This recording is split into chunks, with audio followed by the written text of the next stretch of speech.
Hey, so something that has become clearer and let me get my glasses on there.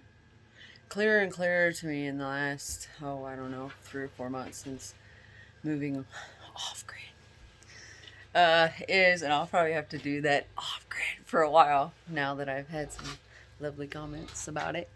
But yeah, so the thing I've realized about living off grid the last 3 or 4 months, or what I've realized the last 3 or 4 months, so much is when you get so super duper duper clear about what you're doing and why you're doing it, there's not much about it that you mind doing.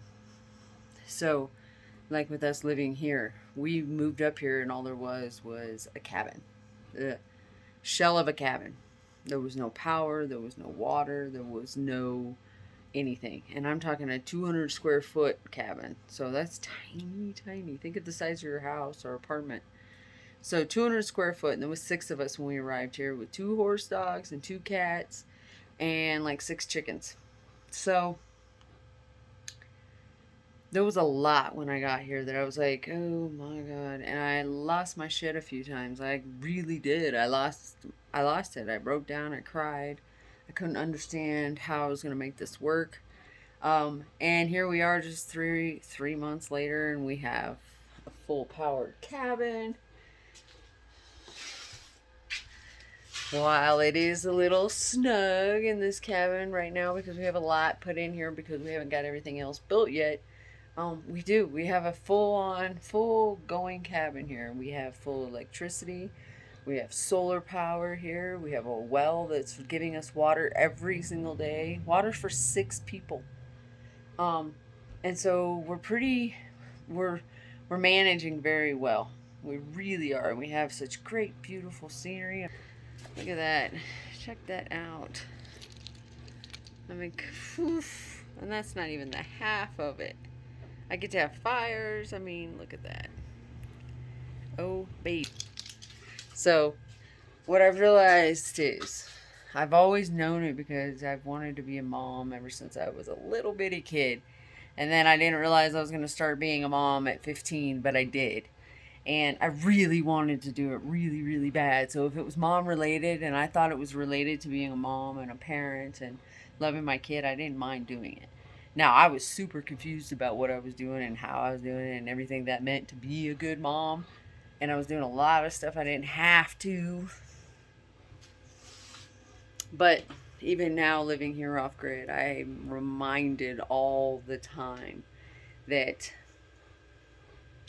the clearer I get about why we're here and what we're doing and our reasons behind it, and it doesn't matter what they are, they're just my reasons. So, whatever your reasons are for whatever you're doing, but the clearer you get about what your reasons are and why you're doing what you're doing, and the projection, if you can focus out and put some contemplation into it and look further and see into your future of where you want to be, and you can get clear about that, like so super duper duper clear, you're able to say yes to everything that lines up with that and no to everything that doesn't. And you don't mind doing any of it.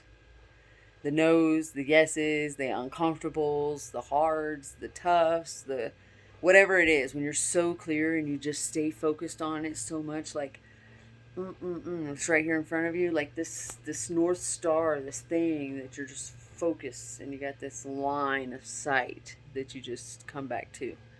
If you can do that, you're not going to mind doing a lot of what you do. And you're going to find joy in so much more of it. And since we moved up here, we went from 3,500 square feet and a washer and dryer and a big old fridge with timers and dingers to let us know when we were out of things and filters needed changed. And we went from a big, huge freezer full of food, and we went from a grocery store right down the street, and light switches that you turn on as long as you pay your bill, you get electricity, and all these things that we have to provide for ourselves here. But we don't mind doing it because we know why. We know exactly why we're doing what we're doing. So we don't mind. And we don't mind. You see, I got a mini fridge over there. I have 2 of them. And it's because I haven't put in the time yet to find a bigger fridge because these work. And I'm doing other stuff.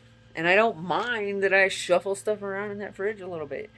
A few years ago, it would have driven me insane. I've been like, no, and that's why I didn't have that. I had a big, huge fridge. I had this giant fridge that I had because I was so busy in life, I didn't have time to reorganize my fridge or pull something out to get the thing in the back.